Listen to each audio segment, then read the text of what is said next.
तो केमिस्ट्री की क्लास में हम लोग क्या कर रहे हैं, कुछ सवाल बनाने के मूड में, नहीं क्लासिफिकेशन ऑफ एलिमेंट पे। पहला सवाल क्या कर रहा है भाई, एनसीईआरटी बुक का सवाल है। सबसे पहले हमारा टारगेट ये है कि हम एनसीईआरटी बुक को क्या करें, ठीक से बना लें पूरा 1 to 8 क्वेश्चन। ठीक है, सबसे पहला फाउंडेशन यही है। अगर आप अच्छा करना चाहते हो केमिस्ट्री या किसी भी चैप्टर की, फिजिक्स में, केमिस्ट्री में, मैथ्स में, तो do NCERT first 1 time again at least. हो सके तो 2 बार बना लो, ठीक है। एक बार टीचर के साथ बना लो, एक बार खुद ही बना लो, और हर एक क्वेश्चन को लिख लिख के question number 1, question number 2, question number 3 करके बना लो। अगर ये काम आप कम्युलेटिव करोगे तो आप अच्छे हो जाओगे, पक्का है, ये वादा है मेरा। बट ये अगर आप कर नहीं रहे हो तो शायद बहुत ज़्यादा हेल्प नहीं होगा ट्यूशन से, क्योंकि आप ट्राई ही नहीं कर रहे हो, उस डायरेक्शन में मुड़ना ही नहीं चाह रहे, उस डायरेक्शन में आप चलना ही नहीं चाहते। ठीक है, और केमिस्ट्री डेली पढ़ने की चीज़ है, ठीक है, और डेली थोड़ा थोड़ा पढ़ोगे तो आप सीख जाओगे केमिस्ट्री। ऐसी बहुत टफ चीज नहीं होती, ठीक है। सब्जेक्ट कोई भी टफ नहीं होता है, बट केमिस्ट्री थोड़ा सा लिटिल बिट क्या होता है, और हल्का माना जाता है। तो चले जाते हैं, आयुपेक नेम लिखना है 120 जिसका एटॉमिक नंबर, जैसे एटॉमिक नंबर क्या होता है, जेड से रिप्रेजेंट होता है, नहीं होता है। और जेड कितना होता है बताओ, एटॉमिक नंबर किसी एलिमेंट का 120 है। तो आयुपेक ने एक सिस्टम बना, कहा कि जिसका एटॉमिक नंबर 100 से ज्यादा है उसका नोमेनक्लेचर करने का तरीका अलग कर देंगे। तो हमने शायद बताया था सभी बच्चों को, ठीक है। अनुसार 1 क्या बोलते हैं, अन बोलते हैं, और 2 को क्या बोलते हैं, बी बोलते हैं, बी आई लिखते हैं, और 0 को क्या लिखते हैं, नील। लिखो बॉस,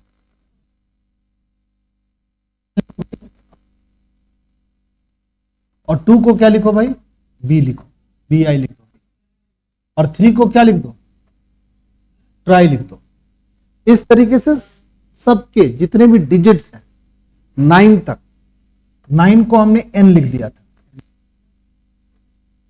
ठीक है। 9 को हमने क्या लिख दिया, n लिख दिया। तो 120 का नोमेनक्लेचर कैसे करेंगे भाई, तो 1 को क्या लिखेंगे, अन, 1 को क्या लिखेंगे, अन।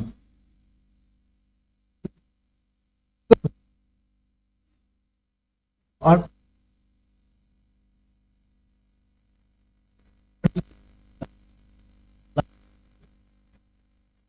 लास्ट में क्या लिखेंगे, ईएम।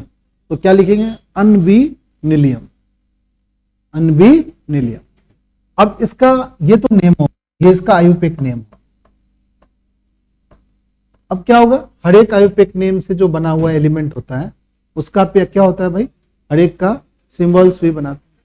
तो कैसे बनाएंगे, यू बनाएंगे, उसके बाद बी क्या लिखेंगे, छोटा लिखेंगे, और एन बी क्या लिखेंगे, ये हमारा यू बी एन क्या हो गया, हमारा इसका सिंबल हो गया।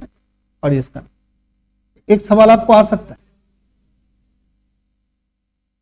है एग्जाम में कि भाई कोई नंबर दे देगा और सब आप लिख, हमारा लिखेगा अन 1 1 2 लिख देगा, तो क्या लिखेंगे, अन अन B M, on on B M.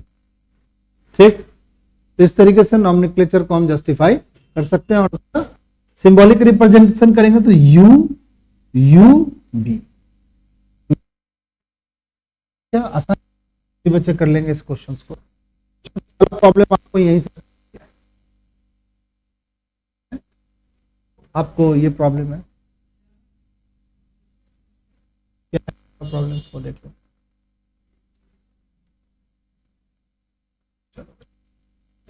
How would you justify the presence of 18 element in 5th period of periodic table? जब भी अब पीरियोडिक टेबल की बात होगी ना, तो मॉडर्न पीरियोडिक टेबल की बात होगी। तो हमारी मॉडर्न पीरियोडिक टेबल में क्या है स्थिति भाई, कि हमारी मॉडर्न कुछ हम लोग ऐसे बनाते हैं, 6 लाइन बनाते हैं, कोई बच्चा बता देगा, हमें 6 लाइन बनाते हैं, 3 4 5, और ये क्या हो गया, 6।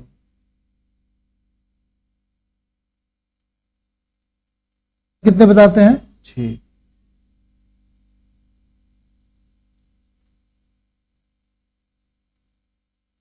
बोलते हैं पी ब्लॉक, और नीचे वाले ब्लॉक, और पीरियड, पीरियड 5वां पीरियड, 6ठा पीरियड, 7वां पीरियड। इसमें छठा और सातवां पीरियड में से कुछ एलिमेंट को निकाल के हमने यहां रख दिया। सभी बच्चों को पता है एलिमेंट होते हैं, बताओ। दो। कितने एलिमेंट है? 8। कितने एलिमेंट है? 18। चौथे में कितने हैं बताओ? 3। चौथे में कितना हो गया? 36। पांचवें भी क्या होगा भाई?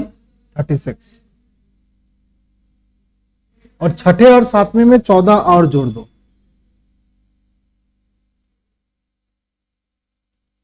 गलती लिख दिया क्या? क्या? पहले में 2, दूसरे में क्या? 8। ये तो ठीक है। तीसरे में क्या? 8 ही जोड़ना था। कितने होंगे बताओ? 16 होंगे। 8 ही जोड़ना है इसमें। कितने होंगे बताओ? 16। 16 में फिर क्या जोड़ेंगे भाई? 18 जोड़ेंगे। तो कितने होंगे बताओ? कितने हो जाएंगे बताओ? चौथे में 16 में क्या जोड़ेंगे? 18 जोड़ेंगे। तो कितना जोड़ेंगे? 16 में 18 जोड़ दो, हैं? 34। क्यों कंफ्यूज हो रहे हैं हम लोग? देखो कोई बच्चा, पहले में क्या था? 2, दूसरे में क्या था? 8, तीसरे में क्या था? 8 जोड़ के 16, फिर 18 ही जोड़ते हैं। ये बात तो कंफर्म है। 18 जोड़ेंगे तो कितना आएगा बताओ? 34। और फिर क्या जोड़ेंगे? 18 ही जोड़ेंगे, 34। नहीं,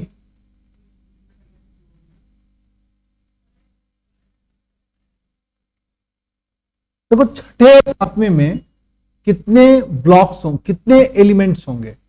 छठे और सातवें में कितने ग्रुप हैं बताओ? छठे में कितने ग्रुप हैं बताओ? 18 ग्रुप है। 18 और 14 मिलके कितना? 32। 18 और 14 मिलके 32। यानी आप इस पीरियड में 32 एलिमेंट है, में भी क्या है? 32 है। इसमें 18 एलिमेंट है। इसमें कितने हैं एलिमेंट है? फिर से पहले ग्रुप में कितने एलिमेंट है? 16। इसमें एलिमेंट। पीरियोडिक टेबल अगर हम एक बार देखें तो थोड़ा सा देख लें, कंफ्यूज हो रहे हैं हम लोग। देख लें, पहला जो हमारे पीरियड है उसमें 2 एलिमेंट था, पहला में नहीं था 2। बट अगर हम ये चौथे में, तीसरे में देखें तो 1 2 यहां और 10 ये, तो कितना हो गया भाई? 12। और 12 और ये 4, 6, 12 6 18। चौथा खत्म।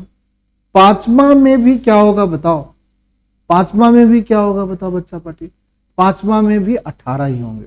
बट छठा और सातवां में 18 में 14 और जोड़ दो। क्या सीखा बताओ?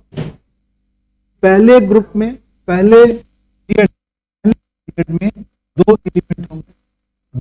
पीरियड में कितने एलिमेंट होंगे बताओ? 8 होंगे। तीसरे पीरियड में कितने होंगे बताओ? 8 ही होंगे। तीसरे में भी 8 होंगे, 8 होंगे। चौथे में कितने होंगे बताओ? 18।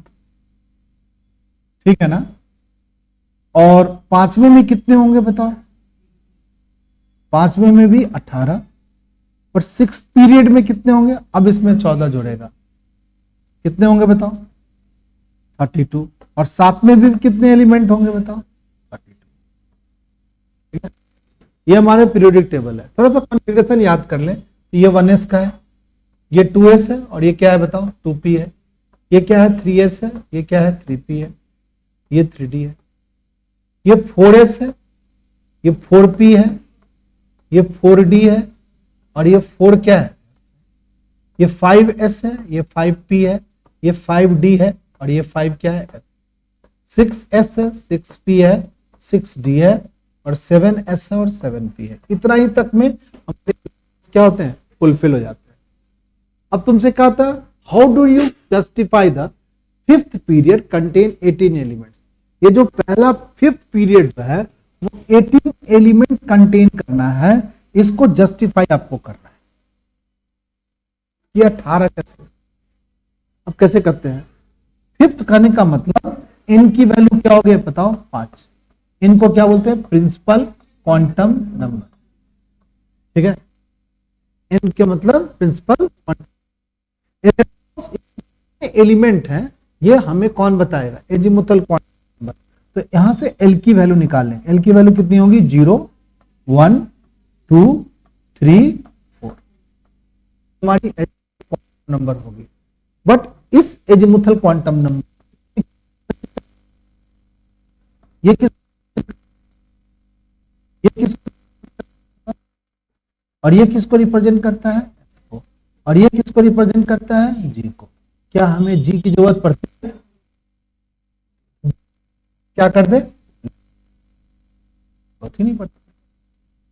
तो n बराबर अगर 5 है तो l का वैलिड वैल्यू क्या हो गया बताओ? 0 हो गया, 1 हो गया, 2 हो गया, 3। ठीक है, 1 हो गया, 2 हो गया, 2 हो गया और 3 हो गया। तो ऑर्डर ऑफ, अब इसका इंक्रीजिंग लेवल देखो, यानी आपके ये वैलिड है। हमारी जो फिफ्थ सेल है उसके पास कौन कौन ऑर्बिटल हो सकते हैं? s भी हो सकते हैं, p भी हो सकते हैं, d भी हो सकते हैं। अब क्या होगा? एनर्जी लेवल डायग्राम के अनुसार देखें तो फिफ्थ सेल में कब इलेक्ट्रॉन्स भरते हैं? अच्छा बताएगा। अगर एनर्जी लेवल डायग्राम बनाए तो ये ऐसे हो गया, ये ऐसे हो गया, ये ऐसे हो गया, फिर ऐसे हो गया, फिर ऐसे हो गया। ठीक है, 4d के बाद देखो फिफ्थ में चला गया, हो गया। के बाद क्या गया? फिफ्थ में। तो फिफ्थ में कहां गया बताओ? फिफ्थ में कैसे इलेक्ट्रॉन गया बताओ? फिफ्थ में जैसे ही पहुंचा तो फिफ्थ के बाद कहां पहुंचा बताओ? 4d में पहुंचा। 4d के बाद कहां पहुंचा? 5p। बस। अब क्या हो गया? पहले 5s की में इलेक्ट्रॉन गया होगा, फिर देखो 4d में इलेक्ट्रॉन गया होगा, फिर कहां गया होगा? 5p में। अब कहां पहुंच रहा है बताओ? 6। ये तो 6th सेल में पहुंच रहा है। हमें तो सिर्फ फिफ्थ तक की बात करना है। यानी आपको फिफ्थ सेल में जब पहुंचता है तो आप कौन कौन भरता है? सबसे पहले 5s भरता है। 5s के बाद कौन भरता है बताओ? 5s के बाद कौन भरता है बताओ? 5s के बाद कौन भरता है? 5p। उसके बाद क्या हो रहा है देखो, ये फिफ्थ सेल की बात हो रही है, तो चौथे सेल का d ऑर्बिटल भी क्या हो सकता है बताओ? भर सकता है। अब बताओ s में कितने इलेक्ट्रॉन्स होते हैं बताओ?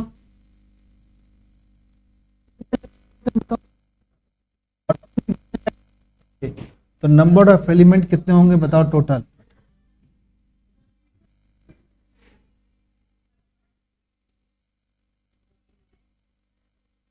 s में बताओ कितने ऑर्बिटल्स होते हैं? कोई बच्चा बताएगा कितने ऑर्बिटल्स होते हैं?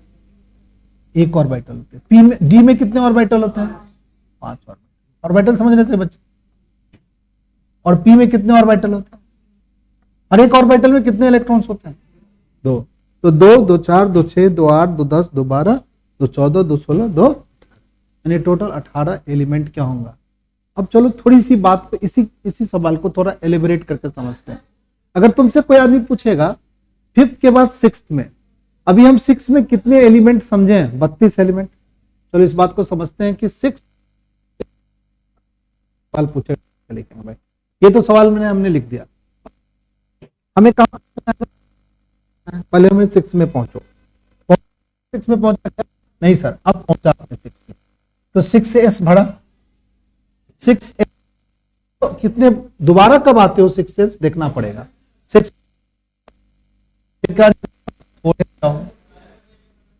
बोलो सही बच्चा। 5d जाओगे, 5d के बाद ठीक। अब 6 के बाद कहां जाएंगे हम? 7। तो अब नहीं जाना, 6 से स्टार्ट करना है और 6 तक पहुंचना है। उसके बीच में 4 में जाओ, 3 में जाओ, 5 में जाओ, उससे कोई मतलब नहीं है, बट स्टार्ट होके वहां तक पहुंचो। अब इसमें ऑर्बिटल काउंट, इसमें कितने ऑर्बिटल है बताओ बच्चा पार्टी? एक ऑर्बिटल। इसमें कितने ऑर्बिटल काम है बताओ? 7 है। तो 1 2 3 4 5 6, 1 2 3 4 5 6, चलो 7 मान लेते। 1 2 3 4 5 6 7 हो गए। डी में कितने होंगे ऑर्बिटल बताओ, 1 2 3 4 5 हो गया। और पी में कितने होंगे बताओ, हर एक ऑर्बिटल में कितने इलेक्ट्रॉन्स होंगे बात, 2 2। तो ये कितना हो गया बताओ 2, ये कितना हो गया 14, ये कितना हो गया बताओ 10, ये कितना हो गया बताओ 6, सबको जोड़ो। समझ रहा है? अगर में कितने इलेक्ट्रॉन्स हैं, सेल नहीं सॉरी बच्चा बात, पीरियड में कितने, 5th पीरियड में, ये किस पीरियड का निकाले हुए बताओ, 6th पीरियड। अगर तुमसे पूछे कि सर 2nd पीरियड का पूछे तो सर, तो 2nd पीरियड का कैसे उठा करोगे, 1s, 1s तो नहीं है, 2s से स्टार्ट होगा, 2s से कहां जाओगे भाई 2p, 2p के बाद कहां पहुंच गए बताओ 3s, तो 2s और 2p लेंगे सिर्फ। तो 2s में कितने इलेक्ट्रॉन बताओ, s में कितने इलेक्ट्रॉन 2, p में कितने इलेक्ट्रॉन 6, दोनों मिला के कितना होगा 8। तो सेकंड सेल में कितने होंगे? अगर थर्ड सेल का पूछेगा, हाँ चलो फिर से बोलो बोलो, अच्छा 32 लिखना है, हाँ सर 32 लिखना है। अगर पूछेगा कोई आदमी थर्ड सेल में, तो थर्ड सेल में कहां से स्टार्ट होगा, 3s, फिर 3s के बाद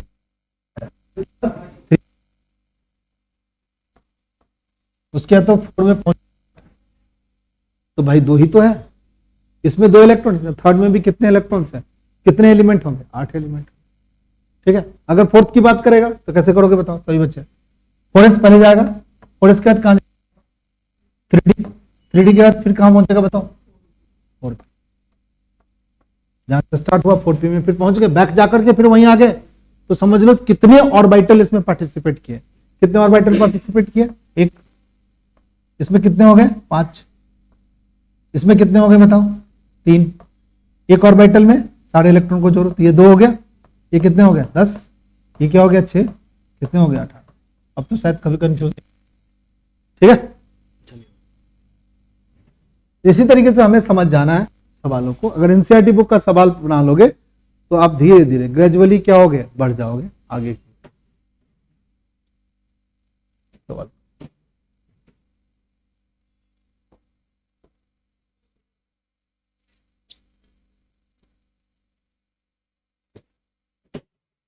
ये जेड किस चीज से रिप्रेजेंट होता है बताओ, जेड किस चीज को रिप्रेजेंट, एटॉमिक नंबर। जेड से क्या रिप्रेजेंट होता है, याद होना चाहिए बच्चों को। और ए क्या होता है बताओ, एटॉमिक मास। और किसी एलिमेंट का एक्स कोई एलिमेंट है, इसका एटॉमिक मास क्या लिखते हैं ऊपर,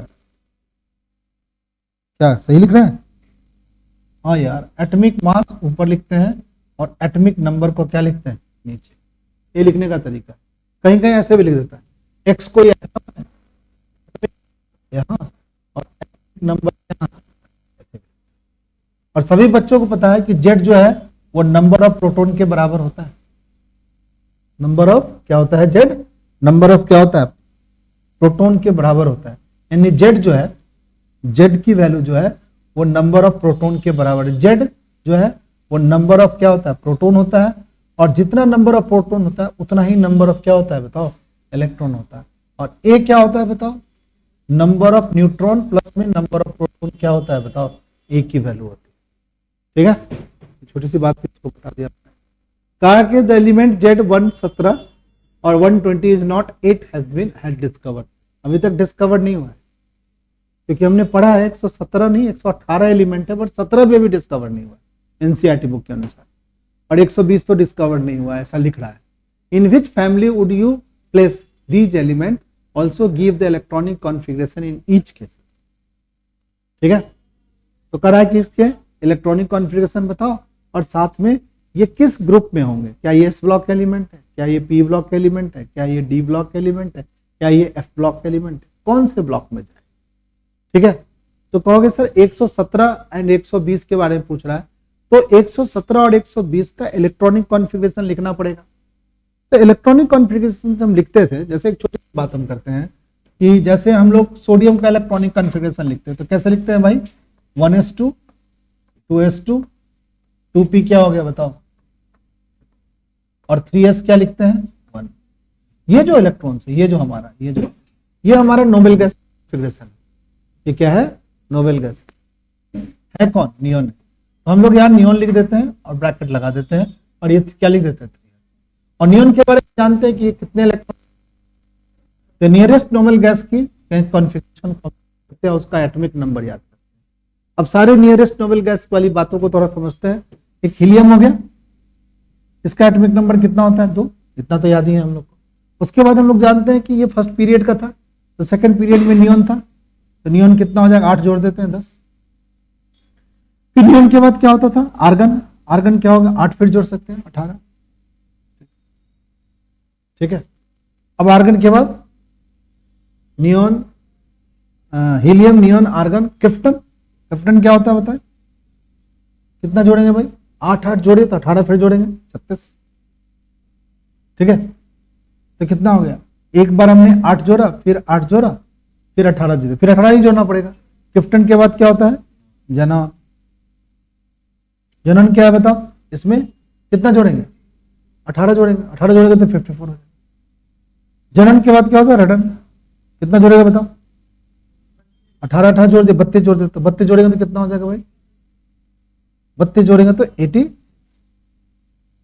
86 इलेक्ट्रॉन का एकोमोडेशन। ये कौन से सेल का बात बताओ? कौन सा सेल है? पहला सेल। बोलो कोई बच्चा, ये कौन सा सेल की बात कर रहे हैं बताओ? किस सेल की बात कर रहे हैं बता दो कोई बच्चा? सेल।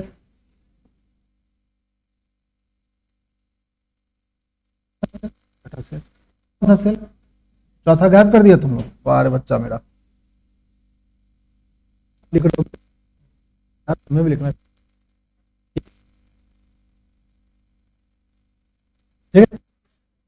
अब ये अगर कॉन्फ़िगरेशन याद करें तो हर एक नोबेल गैस का कॉन्फ़िगरेशन में इसका आउटर मोस्ट कॉन्फ़िगरेशन कोई आदमी ये बता सकता है क्या है?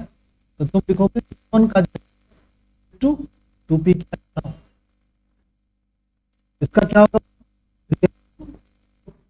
3p6, इसका क्या होगा बताओ? 4p, इसका क्या होगा? 5s2 5p, इसके बाद क्या होगा? p। ठीक है, यहां तक तो एकदम क्लियर है। 86 तक तो हमें कोई दिक्कत नहीं है, 86 से कितना ज्यादा है अब वहां से सीखना है। अब इस कॉन्फ़िगरेशन को थोड़ा सा याद करें। 6s2 6p6 तक आ गया है। देखो यहां पर 6s2 6p, अगर कॉन्फ़िगरेशन यहां लिखते हैं तो कैसे लिखोगे बताओ? 1s 2s 2p, 3s 3p 3d, 4s 4p 4d, 5s 5p 5d 5f 4f भी लिख छूट गया था। 6s 6p 6d 6f तो जरूरत ही नहीं पड़ती है, नहीं लिखेंगे। फिर क्या होगा? 7s 7p 7d की भी जरूरत नहीं पड़ती है, रहने दो ऐसे। ठीक है, चलो जरूरत पड़ेगी तो लिख लेंगे हम लोग 6x2 6p6 कैसे जाएंगे भाई? तो हमारे एनर्जी लेवल डायग्राम जब बनाएंगे तो कैसे बनाओगे? यहां से ऐसे जाओगे, यहां से ऐसे जाओगे, यहां से ऐसे जाओगे, यहां से ऐसे जाओगे, यहां से ऐसे जाओगे, यहां से जाके यहां रुक गए हो। कितने इलेक्ट्रॉन भर दिए? 86 इलेक्ट्रॉन भर दिए। अब हमें किसका लिखना है बताओ सही बच्चे? 117 का लिखना है। नियरेस्ट नोबेल गैस कितना हो गया बताओ? जनन, आरएन। आरएन लिख दे। कहां तक कॉन्फ़िगरेशन चला गया है बताओ? 6p6 तक 86 इलेक्ट्रॉन खत्म हो गए। 6p के बाद जाएगा 7s, यहां लिख देते हैं 7s क्या हो गया? 2। कितना हो गया? 88 हो गया। अब काउंट करते चलेंगे इलेक्ट्रॉन्स, हमें कितना काउंट करना है? 117 तक जाना है। उसके बाद क्या होगा? 5p जाएगा। 5p में कितने इलेक्ट्रॉन जाएंगे? 14। सॉरी भाई 5s में जाएगा, नहीं बेटा 5। देखो अब यहां से हम कलर चेंज कर लेते। 7s में 2 इलेक्ट्रॉन, 7s के बाद क्या होगा? 5f में। 5f में कितना जाएगा बताओ? 14 इलेक्ट्रॉन। कितना हो गया टोटल? 14 2 16। 16 इसमें जोड़ते हैं, कितना हो गया? 86 में 16 जोड़ देते हैं, कितना हो गया भाई? 6 6 12 8 1 9 1 10। फिर 102 पहुंचे। चलो भाई उसके बाद 6d कितना पहुंचेंगे बताओ, 6d10 कितना होगा, 10 इलेक्ट्रॉन बताओ, 100। 6d के बाद कहां पहुंचेंगे बताओ, 6d के बाद 7p में, 112 में कितना जोड़ेंगे तो 117 हो जाएगा, 5, यानी 7p क्या हो गया बताओ, 7p5, 7p5।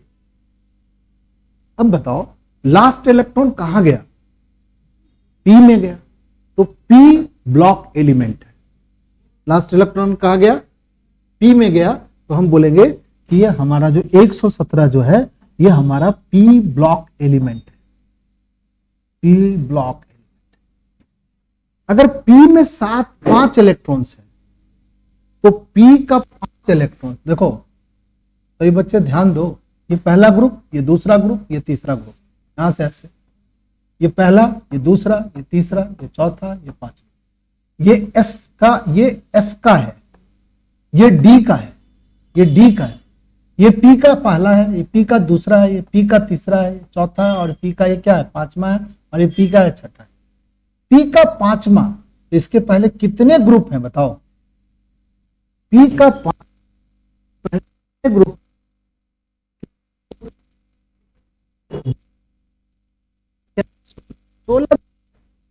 यानी कौन से ग्रुप को रिप्रेजेंट कर रहा है, 17वें ग्रुप को। यानी ग्रुप क्या होगा, कोई बच्चा बताओ, नहीं समझ में आया तो पूछ लो, ग्रुप क्या होगा बताओ, 17वें ग्रुप का एलिमेंट।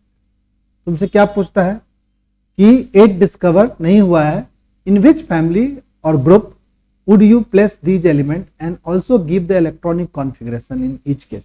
तो इलेक्ट्रॉनिक कॉन्फ़िगरेशन तो लिख दिया भाई, कहोगे किस ब्लॉक का एलिमेंट है, तो p ब्लॉक का एलिमेंट है। क्यों p ब्लॉक का, 7p में लास्ट इलेक्ट्रॉन जा रहा है। उसके बाद पूछेगा किस ग्रुप का है, तो p में अगर 5 है तो 5 में 12 और जोड़ दो, 17वें ग्रुप का एलिमेंट। तुम कहोगे सर 12 क्यों जोड़ दे, तो p हमारा राइट में है, राइट में पांचवा जो स्थिति है ये हमारा पांचवा स्थिति, पांचवा स्थिति इसका पांचवा स्थिति है, ये है इसके कितने ग्रुप, तो 12 ग्रुप, तो 12 में 5 और जोड़ दो, एक ग्रुप है। बताओ यहां से यहां तक कितने हैं बताओ, 12 है, ये तो 12 है, तो 12 में ये p का 5 जोड़, ठीक है ग्रुप।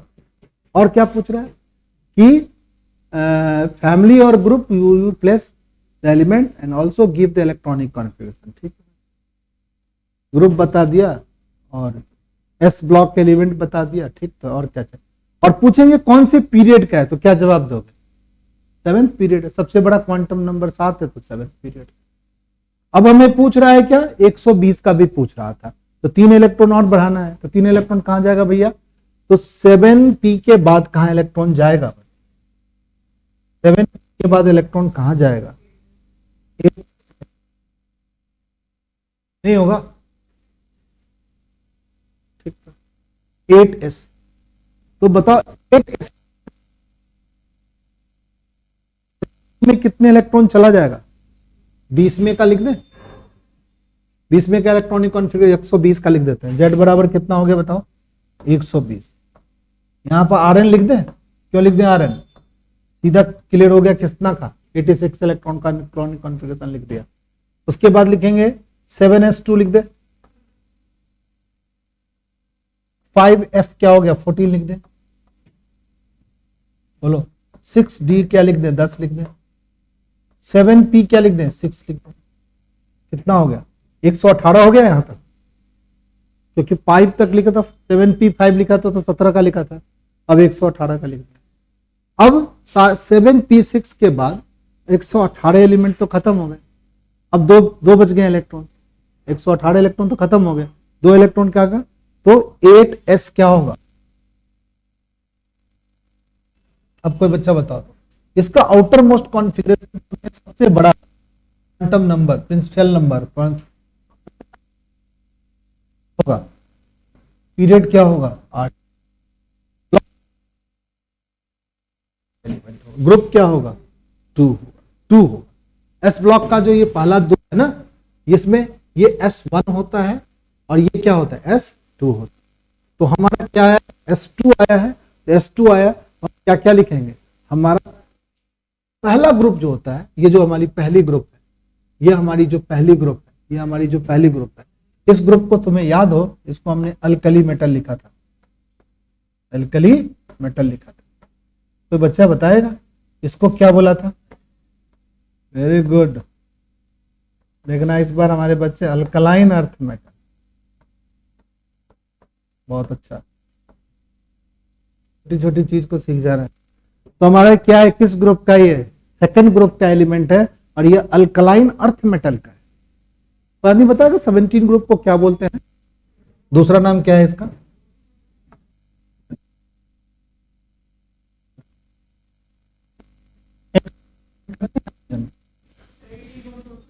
एटीन ग्रुप को नोबेल गैस बोलेंगे, नोबेल गैस, इनर्ट गैस। और ये हमारा क्या है, 7 8s2, ये हमारा अल्कलाइन अर्थ मेटल का है।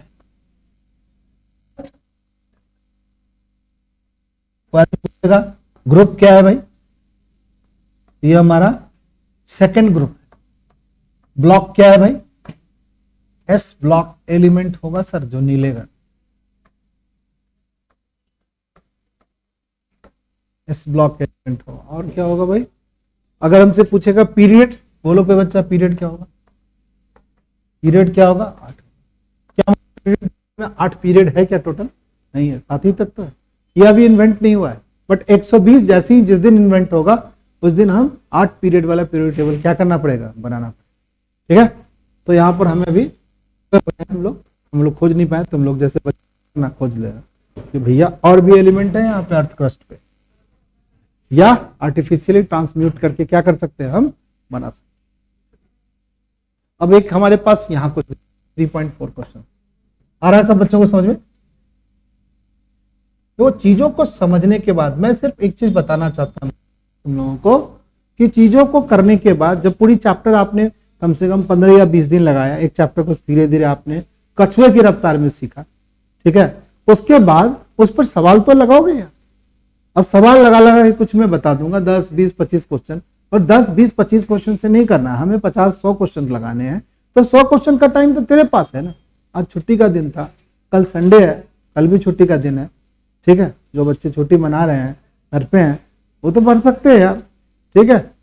तो इन चीजों को एग्जेगरेट करने की जरूरत है। अगर आप एग्जेगरेट कर दोगे, और इसमें भी कुछ फिर फाइनरीज कुछ मिलेगी, कुछ नोट्स बनाने का टाइम मिलेगा। अरे यार सर ने बताया तो उससे एड ऑन ये आ रहा है, चलो यार उस कॉपी में लिखते हैं और उसको बुलेट्स में लिखते हैं। अगर इस तरीके की चीजों को आप करोगे लाइफ में, पक्का अच्छा रिजल्ट आएगा। बट अगर आप नहीं करते हो बच्चा पार्टी, तो बहुत दिक्कत होने वाला है, तब नहीं होगा। इसलिए तैयारी करना शुरू कर दो, करना शुरू कर दो, करोगे तो पक्का आएगा। चलो इस क्वेश्चन को कर लेते हैं। क्या करा है, consider the atomic number and position in the periodic table, arrange the following element increasing order of their metallic character. अब याद कर लो, हमारे मेटलिक कैरेक्टर ऐसे जाते थे तो क्या होता था बताओ। मेटलिक कैरेक्टर क्या होती थी, लेफ्ट से राइट जाने पर मेटलिक कैरेक्टर क्या होती थी, मेटलिक कैरेक्टर क्या होती थी, बोल दो, कस के बोल दो। मेटलिक कैरेक्टर डिक्रीज होती थी भाई। चलो भाई, यहां पर हमारी कहां पे सिलिकॉन, बेरिलियम लिख लेते हैं। यहां पर बेरिलियम होता है थोड़ा सा, और बेरिलियम के नीचे शायद मैग्नीशियम होता है, थोड़ा बहुत आप होना चाहिए। फिर एक सोडियम होता है, तो है सोडियम, सोडियम आप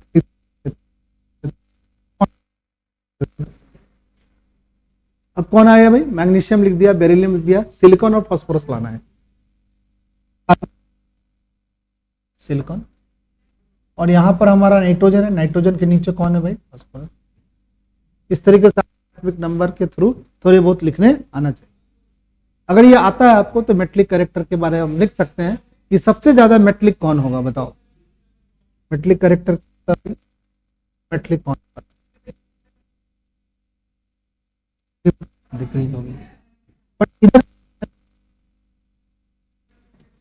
तो ये सब तो मेटल नहीं हो। हमको बताना किसके किसके बारे में, उसको हम गोला लगा देते हैं। कौन कौन है हमारे फास्फोरस का बारे में बताना है, हमें सोडियम के बारे में बताना है, हम तो ज्यादा एलिमेंट लिख लिए ना भाई, हमें तो उसके बारे में बताना ही नहीं।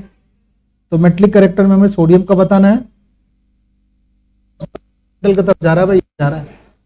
चलो भाई, फिर बेरिलियम है के बारे में बताना, फिर बताना, और क्या बताना, एक तुम एक ऑर्डर बनाओ, arrange the following in increasing order of their metallic character. Metallic character, तो सबसे ज्यादा मेटल तुम्हें कौन दिख रहा है? सबसे ज्यादा मेटल सोडियम दिख रही है, नहीं दिख रही है? राइट मोस्ट में सबसे ज्यादा मेटलिक, सबसे ज्यादा मेटलिक कैरेक्टर सोडियम, तो सोडियम लिख ले, सबसे ज्यादा मेटलिक कैरेक्टर सोडियम। चलिए भाई एन लिख ले, ठीक है। उसके बाद कौन होगा बताओ? इससे बड़ा, ये सबसे बड़ा, उसके बाद मैग्नीज, ठीक है।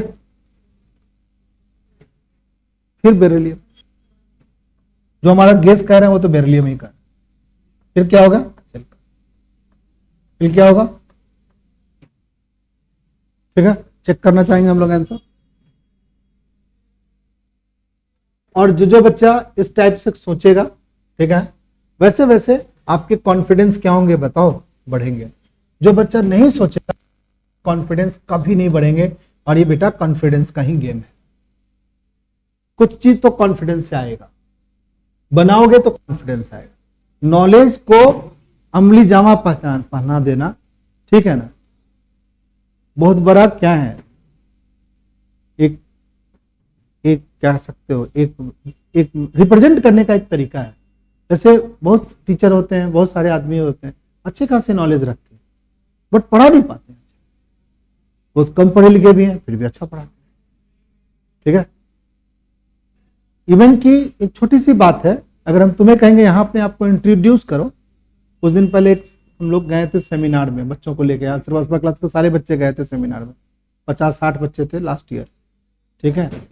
तो उस सेमिनार में बच्चों को बोला गया कि सभी बच्चे, कम से कम 50 से ज्यादा ही बच्चे थे, पूरी बस भर के गए थे, ठीक है। तो वहां पर एक काउंसलर थे, उस काउंसलर ने कहा कि कोई बच्चा आकर के सिर्फ अपना नाम बताओ और तुम किसी स्कूल में पढ़ते हो और अपना थोड़ा इंट्रोडक्शन दो।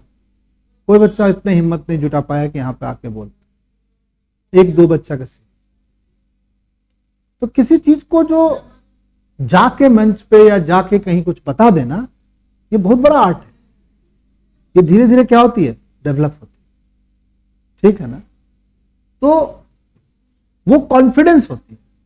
तुम भी जो सवाल बनाओगे ना, उसी टाइप का कॉन्फिडेंस आएगा आपके जीवन में। अगर आप सवाल नहीं बनाते हो ना, कोशिश भी नहीं करते हो, तो आपके अंदर वो कॉन्फिडेंस नहीं आएगा। एग्जाम में तो थ्योरी जो मैं पढ़ाता हूं वो थोड़ी पूछता है।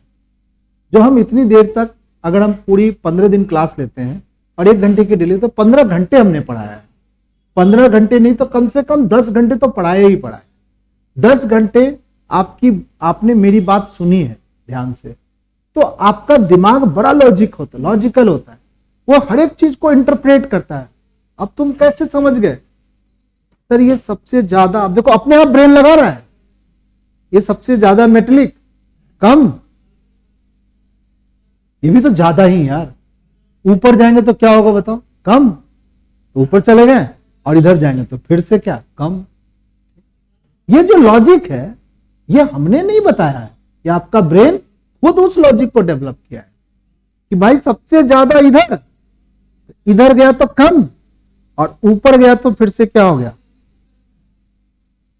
इससे ये ज्यादा पर इससे ये क्या, कम। ये जो लॉजिक है, ये लॉजिक ही आपके दिमाग को सवाल करने से इंप्रूवमेंट आएगा। और ये इंप्रूवमेंट बच्चों को करने से एग्जाम में करने से नहीं हो। एग्जाम में तो बहुत दकपक होगा, अरे यार पता नहीं कैसे होगा, परंतु अगर ये तुम पहले से प्रैक्टिस करोगे तो तुम कर सकते। तो तुम बच्चों में, हमें जो लगता है कि हम चैप्टर तो पढ़ा लेते हैं बच्चों को, बट हम लोग, हमारे पास भी लिमिटेशन है यार। हम लोग कितना सवाल कराएंगे यार? तुम लोग भी तो कुछ करो, तुम लोग भी तो कुछ पूछो, तुम लोग भी कुछ जानकारी लो। अब तुम लोग क्या करता है, पढ़ लेता है और सवाल को बनाने का कोशिश नहीं करता। चलो 5 सवाल 5 कर लेते, ठीक है। 5 सवाल, कम से कम 5 सवाल तो करें। अगर जीवन में 5-5 सवाल भी करते हो तो 5 को अगर मल्टीप्लाई कर दे कितना से बताओ। डेली हम 5 सवाल, कसम खाते हैं कि हम 5 सवाल करेंगे। तो 5 को अगर 30 से मल्टीप्लाई कर देते हैं तो सब हम अपनी कॉपी में 150 क्वेश्चन कर डालेंगे। और ये 150 क्वेश्चन हमारी एनसीईआरटी बुक में नहीं है, एक चैप्टर में है क्या? पूरा मिला लोगे, जेई मेंस के सवाल वगैरह भी ले आओ, तब जाकर के 150 पूरेंगे। 5 साल का ही लेना, अब 35 साल का मत ले लेना पगला के जैसा। 5 साल का क्वेश्चन पेपर ले लेना और आप एनसीईआरटी बुक का लगा लो। 150 क्वेश्चन से ज्यादा नहीं आएंगे, ज्यादा किसी किसी चैप्टर में आएंगे। अब कोई क्वेश्चन बार बार रिपीट हो रहा है, एक ही टाइप का है, अलग अलग टाइप से पूछ रहा है, तो वो क्वेश्चन थोड़ी हुआ, वो तो उसी का रिपीटेशन हुआ भाई। तो 150, चलो भाई नहीं, चलो तुम्हारे पास 1500 क्वेश्चन है, मैं छोड़ दो 150, पर 150 क्वेश्चन तो तुमने डिफरेंट टाइप के सीख गए। एनसीईआरटी में अभी सारे क्वेश्चन अलग अलग बना रहे हैं, 150 टाइप के अलग अलग क्वेश्चन सोचोगे तो अपनी एक लॉजिक नहीं डेवलप हो जाएगी। अब तुम एक भी क्वेश्चन नहीं सोचोगे तो कहां से लॉजिक डेवलप हो गया यार? ये तो गुरुजी का लॉजिक डेवलप है, वो तो आता है फटफट फटफट फटफट, ये देखो ऐसे होता है, ये होता है। अब आगे 40 बच्चा बैठा हुआ है, हाँ सर समझ में आ गया, 2 बच्चा बोल दिया, टीचर आगे बढ़ गया, क्योंकि उनको तो हैबिट है भाई। इसीलिए आप थोड़ा सा ध्यान दो। अब क्या करें? Which of the following species have largest and smallest size? तो हम लोगों ने एक पढ़ा था कि एक होता है मेटल, एटम होती है,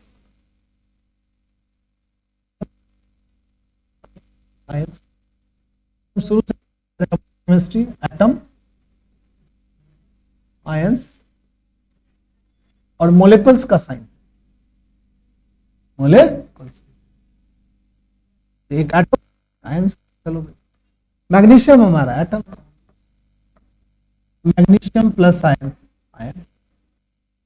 तो इसमें कौन बड़ा है? तो बच्चा बता देगा कौन बड़ा है? मैग्नीशियम बड़ा है। हमने पढ़ा था कि मेटल का एटम जो होता है अपने आयन से बड़ा होता है, कैटायन से बड़ा होता है। तुमको सर मेरे को समझ में नहीं आया, तुमको आ गया?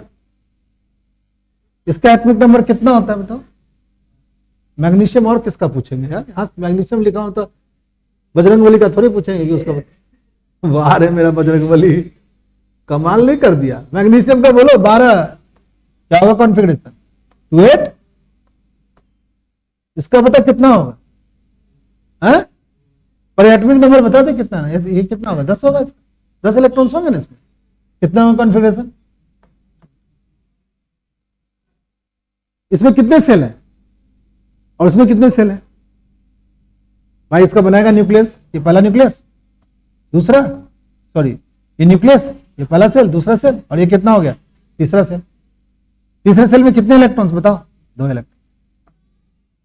ये न्यूक्लियस, ये पहला सेल और ये दूसरा सेल, कितने इलेक्ट्रॉन्स बताओ?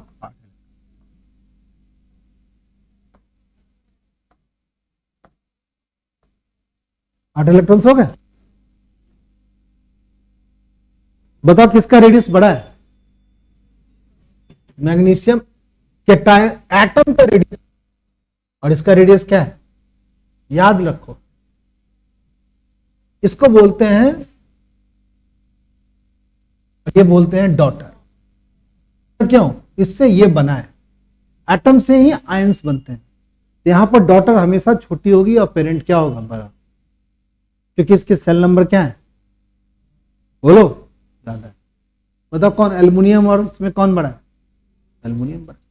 बट इसका उल्टी बात होती है किस में?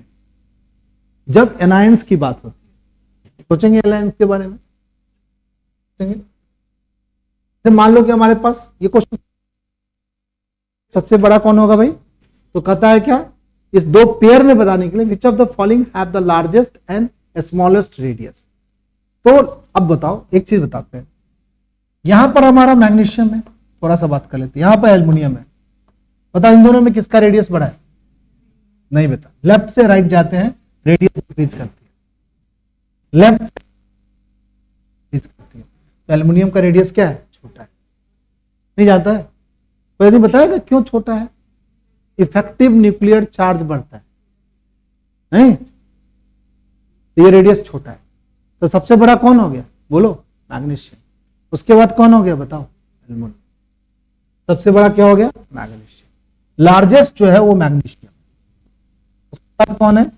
पूछ रहा है तुमसे भाई लार्जेस्ट, ठीक है भाई, लार्जेस्ट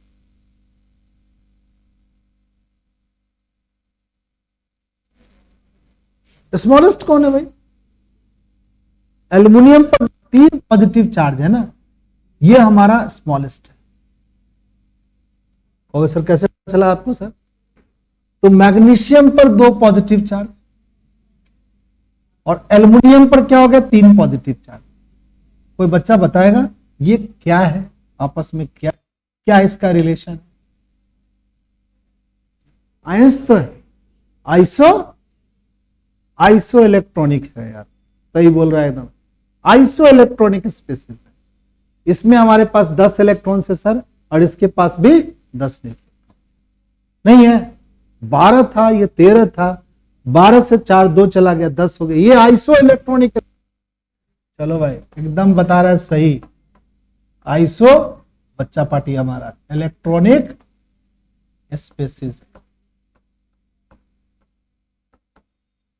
आइसो इलेक्ट्रॉनिक स्पेसिस समझ गया सब बच्चा, इसमें नंबर ऑफ इलेक्ट्रॉन सेम है। अब बताओ किसका प्रोटॉन ज्यादा है? एल्युमिनियम का प्रोटॉन ज्यादा है। एल्युमिनियम में कितने प्रोटॉन है? 13 है, और इसमें प्रोटॉन कितने हैं? 12 है। जिसका प्रोटॉन ज्यादा है उसका न्यूक्लियस भारी है, उसमें न्यूक्लियस में इलेक्ट्रॉन को खींचने की ताकत क्या है? ज्यादा है। इलेक्ट्रॉन को खींच करके रेडियस क्या कर देगा? छोटा। बड़ा मत बोल देना, इलेक्ट्रॉन को खींच करके रेडियस बड़ा हो जाएगा सर जी। तो ऐसा बोलेगा तो क्या बोलोगे? अरे यार क्या सोच रहा है, मस्त दिमाग है। अरे इलेक्ट्रॉन को खींच करके रेडियस क्या होता है? छोटा है। तो यहां इसमें इलेक्ट्रॉनिक जो इफेक्टिव न्यूक्लियर चार्ज है वो सबसे बड़ा है। Effective nuclear charge, nuclear charge क्या है भाई? लार्ज, लार्जेस्ट कह सकते हो इस केस में। तो ये रेडियस को क्या करेगा? छोटा बना देगा। यानी एल्युमिनियम क्या हो जाएगा? स्मॉलेस्ट हो जाएगा। ये हमारी क्या हो जाएगी? स्मॉलेस्ट हो जाएगी। अब तुमसे अगर हम कहेंगे इंक्रीजिंग ऑर्डर में सजाओ, तो सबसे बड़ा कौन बताओ? मैग्नीशियम। सबसे बड़ा कौन? मैग्नीशियम। उससे छोटा कौन? एल्युमिनियम। एल्युमिनियम से छोटा कौन? मैग्नीशियम +2। और सबसे छोटा कौन? एल्युमिनियम। ऐसे कहानी आपसे ये पूछ नहीं रहा है, बट हम कहानी को थोड़ा सा ज्यादा आपके दिमाग को थोड़ा सा लिख दे रहे, ठीक है? तो इस तरीके से चीजों को अगर आप अपने जीवन में उतारोगे, मेरे को क्वेश्चन बनाने में नहीं ज्यादा मजा आता है, ठीक है? बच्चे अगर पूछते हैं तो क्वेश्चन बताने में मजा आता है। हमें यह लगता है कि हमारे बच्चे क्या कर रहे हैं? कोशिश कर राइट डायरेक्शन में कछुए की रफ्तार से चलने की कोशिश कर रहे हैं।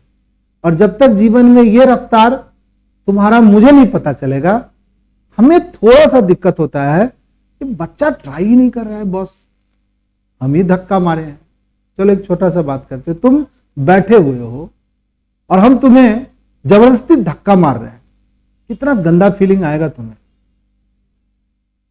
नहीं फीलिंग आएगी गंदी? और तुम चल रहे हो और आपको हल्का हल्का मैं पुश कर रहा हूं, तो तुम्हें गुड टच होगा। अरे सर भी हमें क्या कर रहे हैं? अच्छी टच दे रहे हैं, हमें उस चाल को क्या कर रहे हैं? उस स्पीड को बढ़ाने का काम कर रहे हैं। और तुम एकदम गधे के जैसा बैठे हो, तो हम तो धक्के दे रहे हैं ना, घसीट रहे हैं कहते हैं उसको। गर्दन में रस्सी बांध के घसीटा जा रहा है, बड़ा बेवकूफ वाला स्थिति बन रहा है आपका। पापा भी घसीट रहे हैं, एक गुरु मिला वो भी घसीट रहा है, 2 मिलके घसीट रहे हैं, ये गलत हो जाए। इसलिए प्लीज आप लोग चलना शुरू करो, एकदम बैठे वाली स्थिति, न ब्रेन से न शरीर से। यू विल अपने आप को तुम एक्टिव रखो जीवन में, स्कूल जाओ, जो भी तुम्हारा काम है उसको आप करो, और साथ में कुछ टाइम निकाल के पढ़ो भी। अगर तुम ये काम करोगे तो आपके जीवन में अच्छी अच्छी चीजें आएगी, नहीं तो दिक्कत होगा। बच्चा पार्टी 1.5 साल रह गया आपके जीवन का अच्छा टाइम, उसके बाद अलग टाइप का टाइम गुजरेगा। एजुकेशन वाला टाइम, बढ़िया वाला टाइम अभी है, और इसमें तुम अगर अच्छे से पढ़ोगे तो यू विल गेट, अच्छे जगह पे आप पहुंच जाओगे, और वहां तुमको बड़ा मजा आने वाला है। उस चीज की तुम कल्पना भी नहीं कर सकोगे तुमको कितना मन लगेगा वहां पढ़ने लिखने। बट अगर तुम नहीं कर पाओगे इस साल मेहनत, अगले साल भी मेहनत नहीं करोगे और डाइवर्सिटी में रहोगे, क्योंकि हमारे सराउंड्स में बहुत सारी परवर्सन है। परवर्सन समझते हो, डाइवर्सिटी है, बहुत सारी बातें हैं जो आपको थोड़ा सा डेविएट करेगा। पहले इतनी सारी नहीं थी, हम जब स्टूडेंट थे तो इतना ज्यादा नहीं था, बट आपके जीवन में आया है तो तुम ज्यादा स्ट्रांग भी हो यार। तुम ज्यादा स्ट्रांग हो तो तुम अपने आप को कंट्रोल करो। सारा चीज करना है, बट सबके साथ सबसे ऊपर किसको रखना है? पढ़ाई को। अगर ये चीज कर पाओगे तो अच्छा हो। ठीक है, तो आज की क्लास में मेरा सिर्फ इतना बताना था कि केमिस्ट्री या कोई भी सब्जेक्ट टफ नहीं होता है। थ्योरी को अच्छे से पढ़ो, कोई भी टीचर से। श्रीवास्तव क्लासेस में पढ़ रहे हो तो नो डाउट श्रीवास्तव से पढ़ो, हमसे पढ़ो। ठीक है, और फिर सवाल लगाओ और कसम खाओ कि मैं 5 सवाल फिजिक्स का, 5 सवाल केमिस्ट्री का और 5 सवाल ही मैथ का बना के, चाहे इधर से हो जाए दुनिया उधर, बट ये चीज मैं पढ़ा और वही चीज पढ़ूंगा जो हमारे सर ने पढ़ा रखा है। अगर हमारे स्पीड में चलोगे तो मैं नवंबर दिसंबर, अगर जनवरी तक, दिसंबर से पहले अगर कोर्स, तो तुम्हारा भी कोर्स कंप्लीट, और तुम कम्युनिटी पढ़ के तुमने सबको ठीक कर लिया है 5-5 सवाल बना के, तो ठीक तो है, तैयार तो हो ही गया। आप जाके टेस्ट दे दोगे, पास हो जाओगे आराम से। ठीक है, आज की क्लास अभी रखेंगे, थोड़ी देर में फिर मैथ की क्लास लेंगे। ठीक है, रहते हैं।